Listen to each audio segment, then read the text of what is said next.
So we are going to now turn our attention to inverse trig functions. We're going to spend a little while reviewing some of the pre-calc stuff that you did with them, and then we will turn our attention to finding derivatives of these inverse trig functions. To get us started, you're going to need the packet pre-calc review inverse trig functions that was in with your Unit 9 stuff. So I'll make the video pause so you can get that out. To get us started, you all know that for a graph to be a function, it has to pass the vertical line test, and hopefully you remember from pre-calc that for a function to have an inverse that is also a function, it must pass the horizontal line test. Well, we have a little bit of an issue with that, as is none of our trig functions have an inverse that's also a function, because none of these would pass that horizontal line test. But that goes against things that you talked about last year. You talked about inverse trig functions, and the idea was we restricted our domains on our trig functions so that the inverse would also be a function. Here's what I mean. With y equals the sine of x, if I just look at the part from negative pi over 2 to pi over 2, that piece of the sine of x would have an inverse that is also a function. So my goal right now is to kind of restrict my domain on my trig functions, give the biggest interval possible, but restrict it in a way that that interval, my function would pass the horizontal line test over that interval. So the inverse would pass the vertical line test. Now, if I want to look at y equals the cosine of x, I can't restrict it from negative pi over 2 to pi over 2. That won't work. It wouldn't pass the horizontal line test. Plus, I haven't really used all my y values that I'd like to be able to use. Instead of negative pi over 2 to pi over 2, I'm going to restrict it to 0 to pi. And if I just look at the part from 0 to pi, then the inverse will be a function. My function passes the horizontal line test, and the inverse of that is also a function. Moving forward, we're going to look at the other trig functions, and the idea is all of them, we're going to restrict the domain to either negative pi over 2 to pi over 2 or 0 to pi over 2, so that we hit all of our y values, but also that we pass the horizontal line test. If we look at the tangent of x, I can restrict my domain to one of those pieces in between the asymptotes, negative pi over 2 to pi over 2, and then that piece would pass the horizontal line test. If we look at y equals the cotangent of x, I'm again going to stick between two asymptotes, but I'm going to use the asymptotes at 0 and pi. And if I just look at this part, it would pass the horizontal line test. When we look at the secant of x, well, I don't want to restrict it to the part between the asymptotes because that wouldn't pass the horizontal line test, and I haven't really used all the y values that show up. I'm going to restrict it to between 0 and pi over 2, and then between pi over 2 and pi, and we can basically think about it as restricting it to 0 to pi. I'm going to do something similar with the cosecant, and I'm going to look at the part from negative pi over 2 to 0, and then 0 to pi over 2, really like negative pi over 2 to pi over 2. If I restrict my domain on the trig functions, the inverse will also be a function, and that's how I'm going to create my inverse trig functions. On the next page of the packet, we're going to define these in two different ways. I believe last year you saw this arc sine, arc cosine, arc tan, whatever notation. Y is the arc sine of x if and only if the sine of y equals x. That's just really our inverse relationship. Y equals the arc sine of x is defined as the inverse of y equals the sine of x. Now, as far as this is concerned, its domain is negative 1 to 1. Its range is negative pi over 2 to pi over 2. Hold on a moment. Let me go back. Notice that we restricted our sine of x. So it had a domain between negative pi over 2 to pi over 2, and notice its range is between negative 1 and 1. The domain of my sine will become the range of my inverse sine, and the range of my inverse sine becomes the domain of my sine. So arc sine of x has a range. That's really the important part we're going to focus on.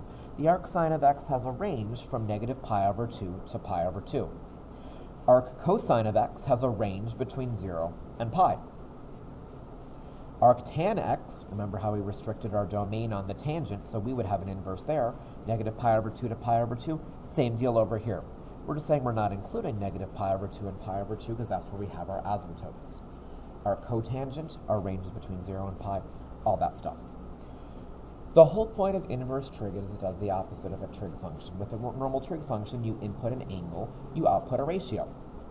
With these inverse trig functions, you input some sort of ratio, and your output is what angle has that particular trig ratio. Now, there's a little bit of an issue with that. You know, if I ask you what angle has a sine of 1/2, well, there's a whole bunch of angles that have a sine of 1/2. That's a problem, because that wouldn't create a function. For these things to be functions, there's only one answer we're looking at. And I'm looking at an answer between negative pi over 2 and pi over 2. Or depending on the function, maybe between 0 and pi. This is why those ranges are going to be so important. I think I want to write the ranges in a slightly different way. If I'm dealing with, let me kind of draw some axes over here. If I'm dealing with a range between negative pi over 2 and pi over 2, that means I'm looking at an angle either over here or over here. I'm going to say that's an angle either in quadrant 1 or in quadrant, this is going to sound weird, just go with me on this, or in quadrant -1, meaning an angle like pi over 6 or an angle like negative pi over 6. And I'm going to call this angle down here negative pi over 6 as opposed to 11 pi over 6, because negative pi over 6 is this angle, 11 pi over 6 goes all the way around and comes back. Arc sine is going to have a range in quadrants 1 or -1. Arc cosine is going to have a range in quadrants 1 or 2. All of these are either going to have a range in quadrants 1 or -1, or 1 or 2. Arc tangent, my range is quadrant 1 or quadrant -1. Arc cotangent, quadrant 1 or quadrant 2. Arc secant, quadrant 1 or quadrant 2. Arc cosecant, quadrant 1 or quadrant -1. Might be easier just to sort of put this in a little list here. We've got two options. We've got quadrant 1 and quadrant -1 as our range, or we've got quadrant 1 and quadrant 2 as our range. Our arc sine, our arc tangent, and our arc cosecant all have that range of quadrant 1 and quadrant -1. Arc cosine, arc cotangent, and arc secant all have a range of quadrants 1 or 2. I think I'm going to come back to this a little bit later. There's some other notation that you saw last year. If we talk about y equals the arc sine of x, that's the same as saying y equals the sine inverse of x. It's just different notation. It means the same thing. Here's why we care about this stuff. If I'm asking you for the arc cosine of root 2 over 2, I'm asking for what angle has a cosine of root 2 over 2.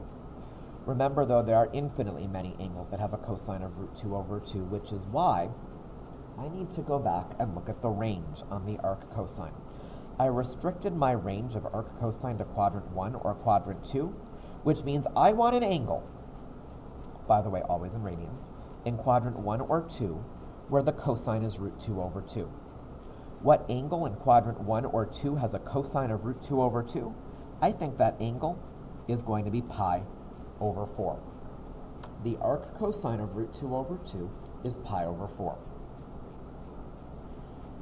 The arc sine of negative root 3 over 2 is asking us what angle has a sine of negative root 3 over 2. Well, to figure this out, I know that I'm looking at either quadrant 1 or quadrant -1. If my sine is negative, that means I'm in quadrant, well, -1 as opposed to quadrant 1. I want an angle somewhere down here. What angle down there has a sine of negative root 3 over 2? Well, I think that would be negative pi over 3. Again, that's in the same place as 5 pi over 3, but I'm going to call it negative pi over 3 to do a spin in this direction instead. Next, the inverse cosine of 1. Doesn't matter that it's inverse rather than arc, it means the same thing. I'm asking for what angle has a cosine of 1, and I'm asking for an angle either in quadrant 1 or in quadrant 2. The angle with a cosine of 1 is just going to be 0. The inverse cosine of 1, the arc cosine of 1 is 0. Next, the arctangent of negative root 3. I would much rather deal with sines and cosines than arctangents. I'm looking for an angle with a tangent of negative root 3. Well, we could also say this is like the arctangent of negative root 3 over 1. But that's still not great if I'm thinking about sines and cosines. Root 3 isn't a sine that I ever get, and cosine isn't a sine I ever get. But I could divide them both by 2, which means I'm looking for an angle in quadrant 1 or negative 1, where the sine is root 3 over 2, the cosine is 1/2, 1 is positive, 1 is negative. If you take a moment and think about that, you're going to come up with negative pi over 3. Because at negative pi over 3, the sine is negative root 3 over 2, and the cosine is 1/2. Next, the arc secant of 2. I do not like arc secants or arc cosecants, but there's an easier way to think about this. I'm asking you what angle has a secant of 2. Well, asking you what angle has a secant of 2 is just like me asking you what angle has a cosine of 1/2. So how about instead I turn this into the arc cosine of 1/2? The range for arc cosine is quadrant 1 or 2. That's the same as the range of arc secant. There's a reason those ranges are the same, because they're based on the same thing. They're both based on a cosine. What angle in quadrants 1 or 2 has a cosine of 1/2? I think we're going to say pi over 3. The arc secant of 2, or the arc cosine of 1/2, is pi over 3. Finally, we have the inverse cosecant of negative 2. That's like asking, not the secant, sorry about that, that's like asking what's the inverse sine of negative 1/2. I'm looking for an angle in quadrants 1 or negative 1, where the sine is negative 1/2. That's going to be negative pi over 6.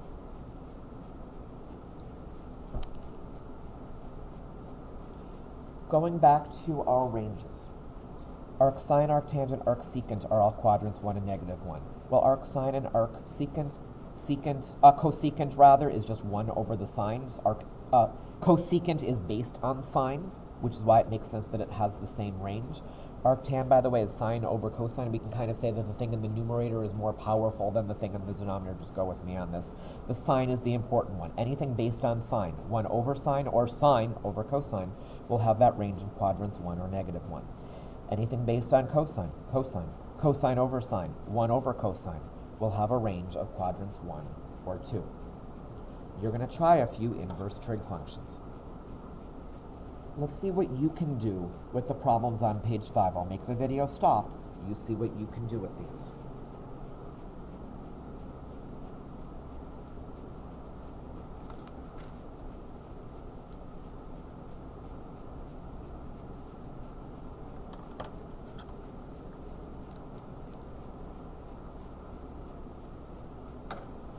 Okay, so what angle in quadrant 1 or quadrant negative 1 has a sine of root 2 over 2?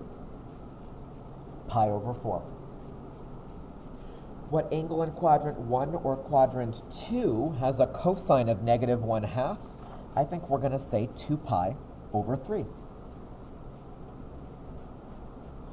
Okay, this one's unpleasant. The arctangent of root 3 over 3.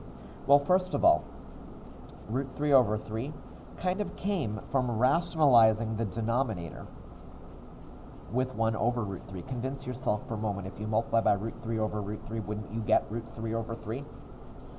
So now I'm looking for where is the sine 1, where's the cosine root 3? Yeah, still not good. but I think I can divide them both by 2 and look for a place where the sine is a half and the cosine is root 3 over 2. Where in quadrants 1 or -1 is the sine 1/2 and the cosine root 3 over 2? At pi over 6. That's how you'll deal with that one. The inverse cotangent of negative root 3 is the inverse cotangent of negative root 3 over 1 over 2 over 2. Where is the cosine root 3 over 2? Where's the sine 1/2 and one's positive, one's negative? I'm thinking 5 pi over 6. Your cosine is negative root 3 over 2, and your sine is 1/2. Finally, the arc secant, not finally, I don't know why I said that, I'm tired. The arc secant of -1, I don't want to do arc secants, I'd rather do an arc cosine of 1 over -1. That's still -1. Where is the cosine -1? At pi. The inverse cosecant of that thing, how about I make it the inverse sine of the reciprocal?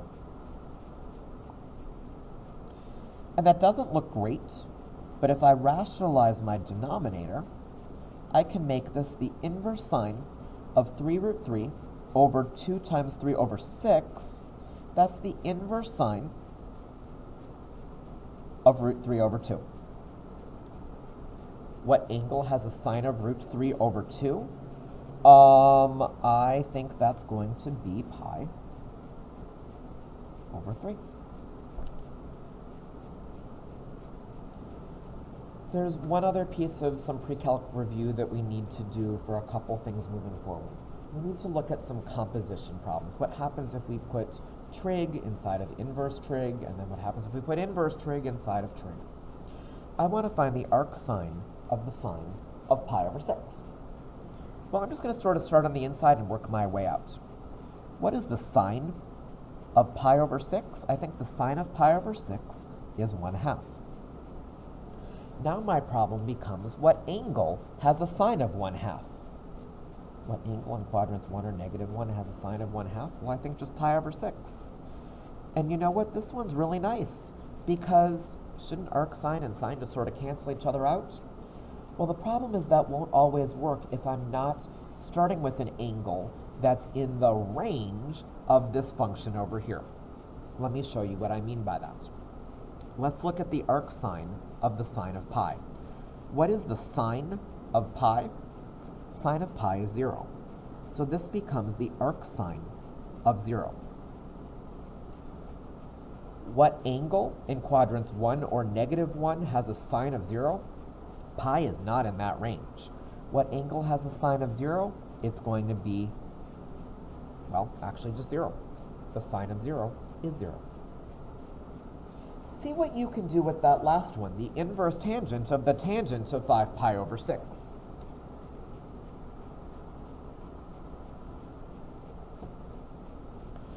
Okay, so the tangent of 5 pi over 6 is the sine over the cosine. I think the sine is a half. I think the cosine is negative root 3 over 2. So I'm looking for an angle now in quadrants 1 or -1. So actually I know 5 pi over 6 has got to be out. Where the sine is a half, the cosine is root 3 over 2. One's positive, one's negative. I think I'm going to be in quadrant -1, and I think that's negative pi over 6. Last bit of pre-calc review that we need to look at. What if we put inverse trig inside trig? And these are very different problems. The cosine of the arc sine of 3/7. I'm asking you what angle has a sine of 3/7. Let's get an answer, and then let's take the cosine of that angle. I don't know about you, but I don't know an angle whose sine is 3/7. I know it's going to be something, I just don't, it's not one of my good angles. Let me actually write down what the question is here. What angle has a sine of 3/7? Once I figure that out, let's find the cosine of that angle.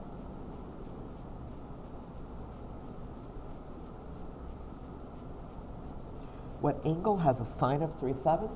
I don't know, but once I figure that out, we'll find the cosine of that angle. Here's the trick.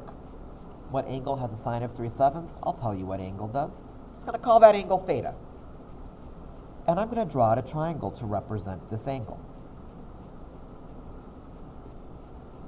I know that the sine of my angle is 3/7, so I can fill in my opposite and I can fill in my hypotenuse. Using the Pythagorean theorem, this side squared plus this side squared equals that side squared, I can solve and figure out that this side is root 40, or 2 root 10. I don't know what angle has a sine of 3/7, but could you figure out the cosine of that angle, the cosine of theta? Sure you can. The cosine of theta is just 2 root 10 over 7, the adjacent over the hypotenuse. It doesn't matter, we couldn't actually figure out the measure of that angle. We can still kind of draw out a triangle to represent what's going on here, and then use right triangle trig to finish that off. Let's turn the page.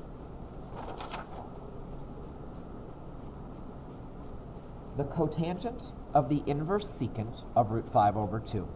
So what angle has a secant of root 5 over 2? I don't know, but I'm calling it theta.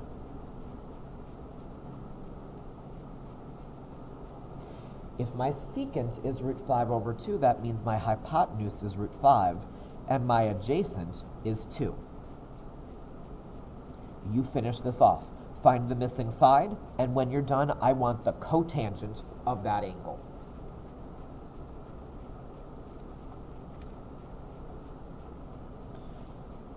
Let's see.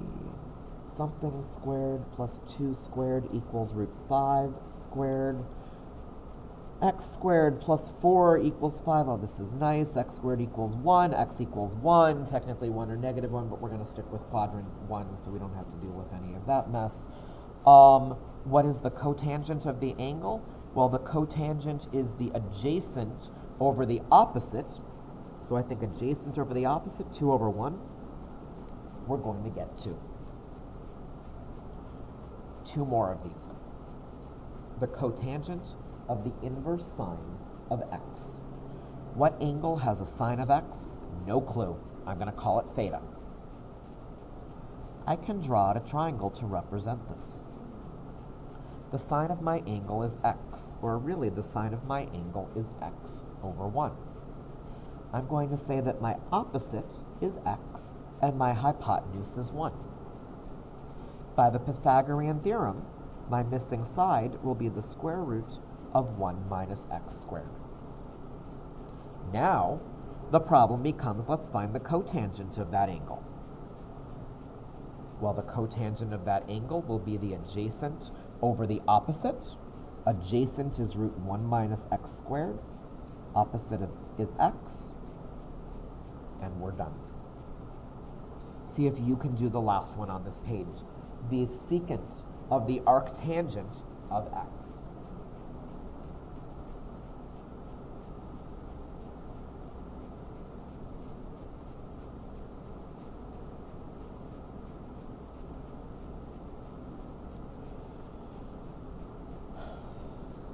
What angle has a tangent of x? Well, theta. That means my opposite is x, my adjacent is 1. What's the hypotenuse going to be? X squared plus 1 square root of that. I want to find the secant of that angle. That's the hypotenuse over the adjacent. Square root of x squared plus 1 over 1. Don't leave it. Let's just say square root of x squared plus 1. You did plenty more with inverse trig last year, but this is all the inverse trig that I need for us to be able to do some derivatives. I need to give you some derivative rules, show you some examples, and that'll be it for this video. Please get your notes out, and we're going to look at what matches up in your book with section 5.8, derivatives of inverse trig functions. Let me start by just giving you our 6 derivatives of inverse trig functions. I'll show you where one of them comes from. The others come from similar places. And these are the final 6 derivatives that will need to be memorized. The first one, the derivative of the arc sine of x. These are also going to look very, very strange. Might make more sense, though, once I show you where it comes from. The derivative of the arc sine of x is 1 over the square root of 1 minus x squared. The nice thing about these is just like some regular trig things, they sort of come in pairs. The derivative of the arc cosine of x is negative 1 over the square root of 1 minus x squared. Same thing, just a negative 1 up top.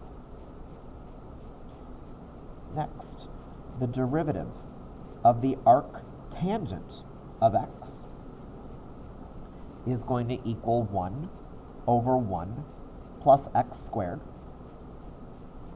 And similarly, the derivative of the arc cotangent of x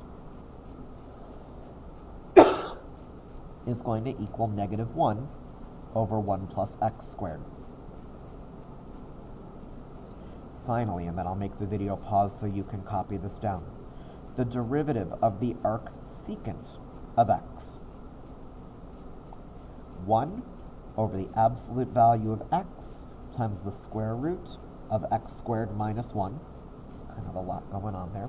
And the derivative of the arc cosecant of x is negative 1 over the absolute value of x times the square root of x squared minus 1. I'll make this pause so you can get those in your notes.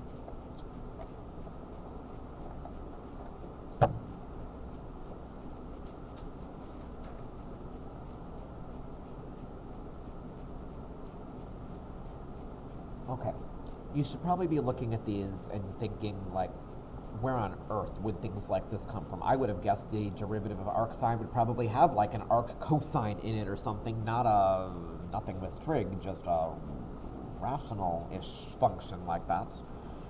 Let me show you where the derivative of arc sine of x comes from, and then everything else kind of follows from a fairly similar idea. Here's our proof of the fact that the derivative of the arc sine of x is going to equal 1 over the square root of 1 minus x squared. Let's say y equals the arc sine of x. I want to find y prime. You know what? Rather than doing that, I don't know anything about arc sine things right now, but I do know things about sines. What if I took the sine of both sides? What if I said the sine of y equals the sine of the arc sine of x? Well, the whole point of trig and inverse trig is assuming we're in the correct quadrant. Those things are going to cancel. We can assume they're going to cancel over here. I can say that the sine of y equals x, and this really has the same meaning as y equals the arc sine of x. The advantage to this, though, is this is now in a form that I can find the derivative of. I'm going to go find the derivative of the sine of y and find the derivative of x. Well, because it's not y equals, but rather y is kind of mixed in with things, I need to use implicit differentiation here. The derivative of the sine of y is the cosine of y dy dx. The derivative of x is just 1. So the derivative, dy dx, should equal 1 over the cosine of y, which is not what I told you up here. Okay, so the problem is we can't really have like a y left in our answer. That's not really so good. I want to figure out, what am I trying to do here?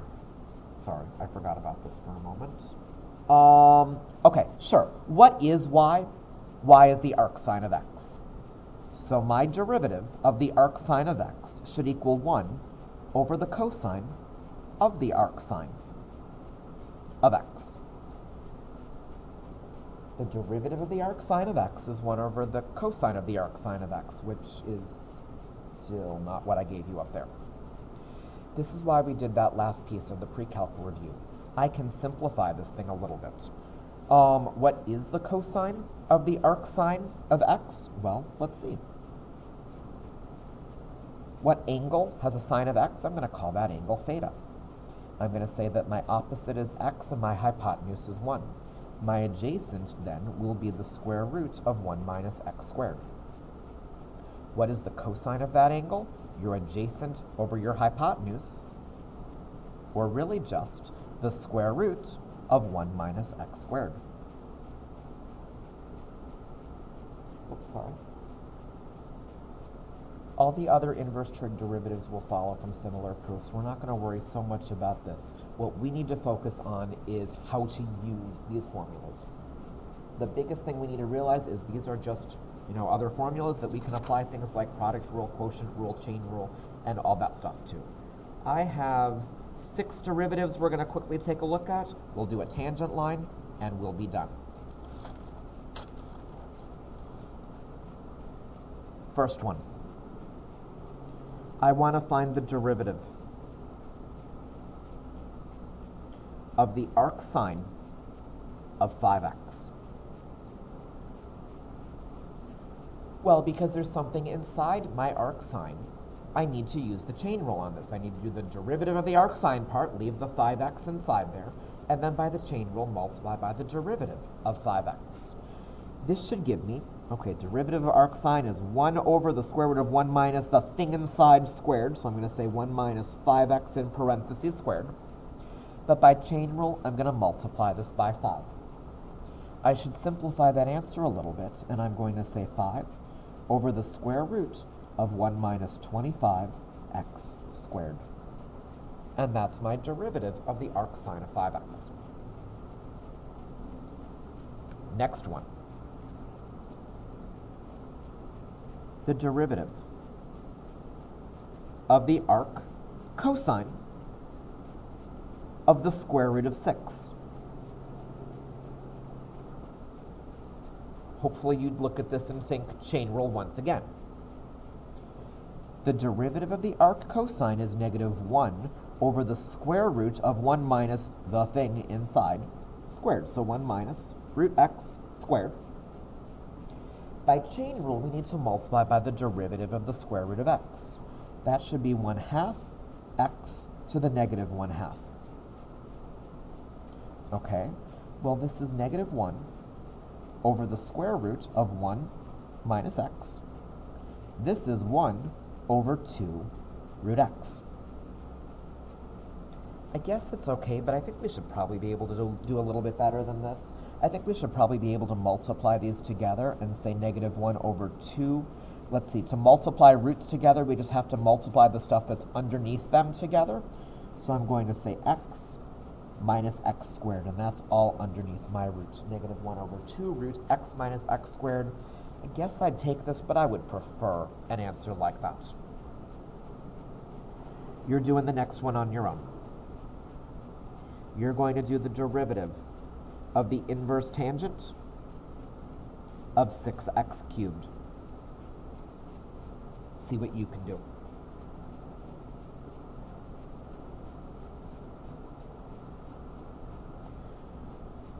Oh, hopefully you weren't thrown by the fact that I said inverse tangent rather than arctangent. Even though I didn't give you the formula for inverse tangent, it is the same as the formula for the derivative of arctangent. They mean the same thing. This is going to be 1 over 1 plus 6x cubed squared. By the chain rule, I'm going to multiply this by 18x squared.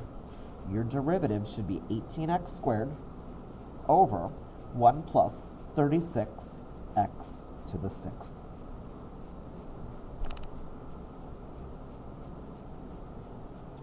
And looks like what I wrote in my notes was not correct. Wonderful.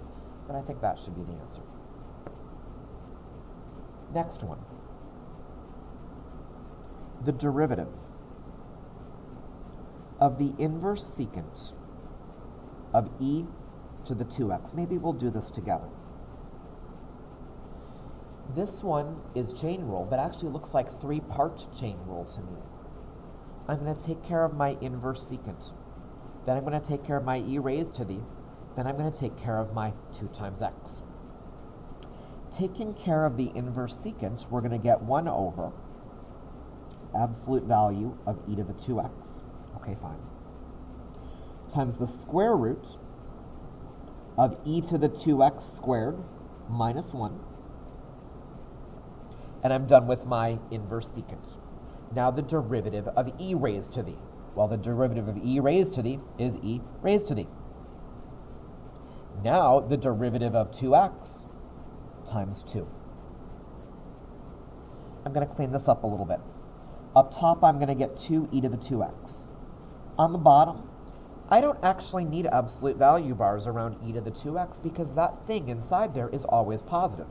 Take the absolute value of something positive, it's still always positive. I'm just going to drop the bars and say e to the 2x, which shows me some simplifying I'll be able to do in a moment.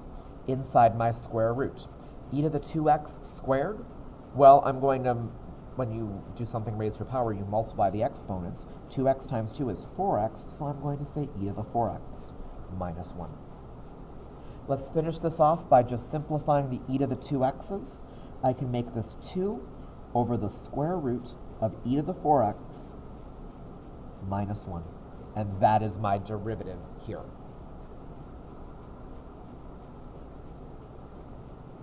Two more derivatives and then a tangent line. What if I want the derivative of the arc sine of x over 3, or of 1/3 x? Let's do this together.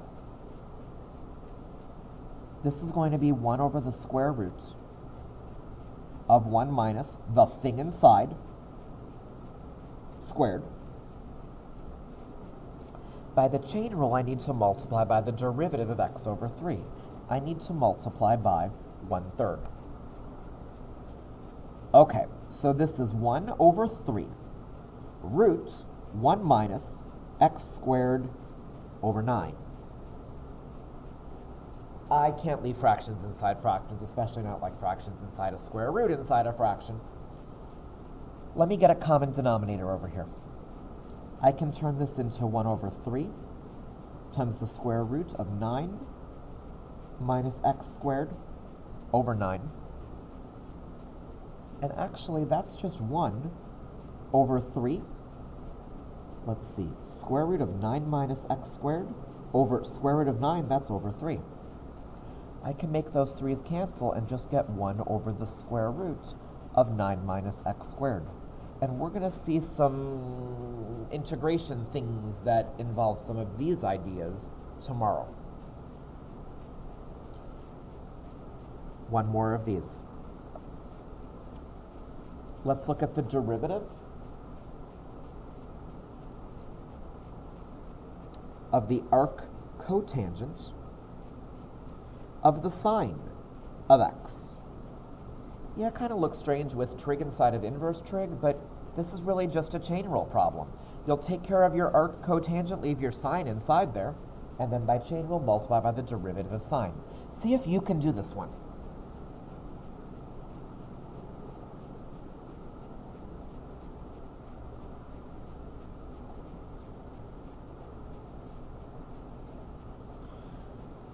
Okay, well, I think this is going to be negative 1 over 1 plus the sine of x, that thing in parentheses squared, I may rewrite that in a moment, times the derivative of sine x times cosine x. This should be negative cosine x over 1 plus sine squared x, or you could leave it as sine x in parentheses squared. Anything like that would work. And that's my answer there. One last problem I want to show you. I want to show you a tangent line problem. When you go to do the homework, please make sure you're using all of these sort of as models for some of those homework problems. You're going to see similar variations in there. I want to create the equation of the line tangent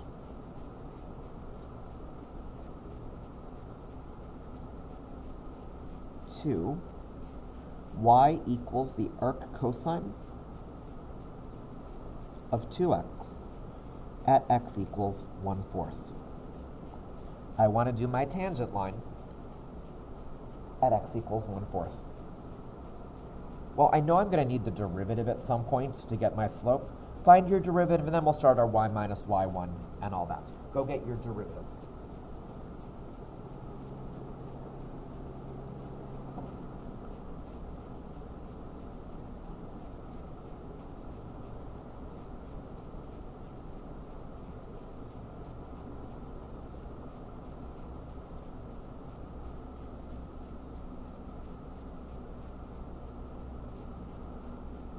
hopefully you have that. I hope you use the chain rule. Y minus y1 equals m times x minus x1. x1 is a fourth. y1 is, well, whatever the arc cosine of 2 times a fourth is. M is, let's see, negative 2 over the square root of 1 minus 4 times a fourth. Square root of this will be a little ugly, but that's okay. y1, the arc cosine of 1/2. What is that? What is the arc cosine of a half? Hopefully you said pi over 3. As for the work here, let's see, it's negative 2 over the square root of 1 minus 4 times 1/16. This is negative 2 over the square root of 1 minus a fourth. Yeah, I should simplify that a bit. I'll do that common denominator thing like I did in the last problem. Negative 2 over the square root of 4 over 4 minus 1 over 4, or really negative 2 over the square root of 3 over 4, which is like saying negative 2 over 1 over the square root of 3 over the square root of 4. Oh, geez, what a mess. Negative 2 over 1 times 2 over root 3. I am thinking negative 4 over root 3 for my slope. Your answer is going to be y minus pi over 3 equals negative 4 over root 3 times x minus 1/4. The biggest thing I need you to realize about this is it's really just 6 more formulas. 6 more formulas that we're going to apply our other rules to, mostly chain rule, and then just a little bit of simplifying.